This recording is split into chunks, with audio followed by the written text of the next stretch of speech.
The reality is that mistake after mistake after mistake by the BBC has got them to a point where I don't think our national broadcaster is trusted. I don't think it's unbiased. I don't think it's impartial. I think it's a joke. Nobody would know this better. The former editor of the Today programme on the BBC. I haven't seen this man for ages. Rod Liddle, good morning, sir. How are you? Good morning, Jeremy. How are you doing? I'm good, my friend. Thank you for taking time. I've tried not to smile too much over the last 2 days, but there is one thing I want to say to you. I get the Trump thing, but what really has annoyed me is that all the people at the BBC and the commentators slightly on the left, are using this now as there's nothing wrong with the BBC. This is Trump jumping in. This is horrible Trump trying to control us. The truth is that if you look at Savile, you look at Hugh Edwards, Gary Lineker, Martin Croxall, the Hamas documentary, Bob Villan or whatever that vile anti-Semite was, allowed to say that on stage at Glastonbury whilst they continued to stream it on the BBC. This isn't just a one-off mistake. This is a catalogue and an example, I would say, of an institution that gets given £5.39 billion a year and is abused that position as our national broadcaster. What do you say, Rod? Yeah, I agree. And the problem for the incoming Director General, whoever that might be, and it'll probably be a bad appointment because they usually are, is to listen to the BBC's output yesterday. If they'd listened to the BBC's output yesterday, they would have heard an organisation in complete and utter denial about what had happened and what is wrong with the BBC, to the extent that we had Nick Robinson puffed up with his own self-importance, making a statement in defence of the BBC when he's supposed to be a neutral broadcaster. He was kind of demonstrating the very points which the people who have been criticising the BBC have been making for a very, very long time. It is partisan and it is biased. And you say people slightly to the left. It's not really people slightly to the left. It's people on the far left. The BBC isn't kind of softly left-wing biased. It's hard left-wing biased. Hey, take one example.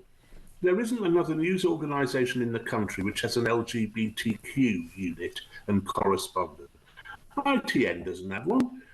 We don't have one. You know, at News UK, we don't have an LGBTQ correspondent, but the BBC does.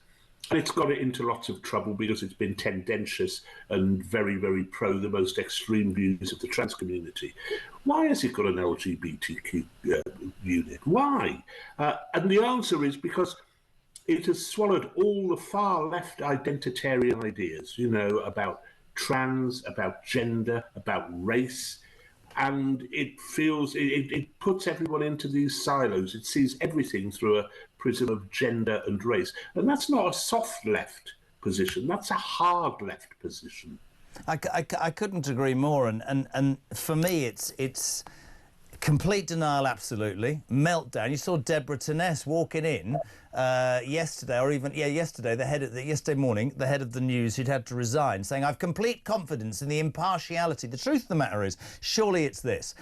In a landscape that's changed in terms of how we get our news and our television, the rest of us, in our mere mortals in our organisations, have to really survive only by the audience we get that results in people advertising. That's basic layman's terms. To be wanting to increase a licence fee on an organisation that gets billions of pounds and abuses it, as you quite rightly saying, on an altar of ideology that not a majority of people recognise in this country, they're smug. That's what I've been trying to search for the word all morning. Whenever you hear from anybody at the BBC, they're smug because nobody had to challenge them. Yes, there's the Charter coming up, but I do not believe that the BBC, as I knew it when I was growing up, is the place that people do go for now when somebody dies or there's a catastrophe. They go elsewhere, and the BBC should be forced to move with the times. Yes, they do good programming, but their news, I think, is so biased, Rod, just completely out of touch. I really do.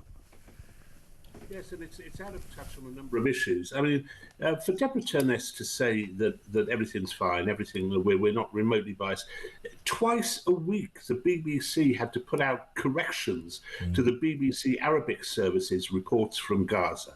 You know, twice a week they were spewing out lies which were deeply offensive to the Jewish community in this country, and indeed to the rest of us who you know, aren't decked out in keffiyehs and nose rings, and also misrepresenting the battle between the Israelis and Hamas. And she was the one who signed off on the documentary, you know, which was voiced by a Hamas's son, and there was paid money for it. Yeah. And yet there was still nothing in her goodbye letter which suggested that she was remotely contrite about anything she'd done. And so we have this idea, and they're climbing down into the rabbit hole, that this is a conspiracy by the right wing. Well, a conspiracy by the right wing. It was their own editorial advisor who actually put before the BBC a dossier of all the areas in which it had been misrepresenting the views, misrepresenting the idea of neutrality completely, and put before them this dossier which they refused to take notice of. They actually refused to take notice of it.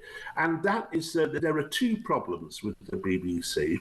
One is that the executives simply do not accept that there's a problem, so they should get rid of them. And the second thing is the vast majority of the people who are working at the BBC, it's a political monoculture. They don't believe they're left-wing. They believe they're just civilized and decent, nice human beings.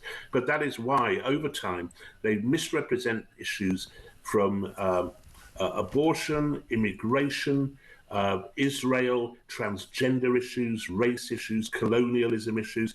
They misrepresent them. They don't think it's politics. They think it's just being decent and civilized, and it isn't. Couldn't agree more, mate. You know me, I could talk to you for hours. We can't leave it that long next time. Please come back. It's so good to have you on. The excellent Rod Liddle, columnist for The Sun and former editor of the Today programme.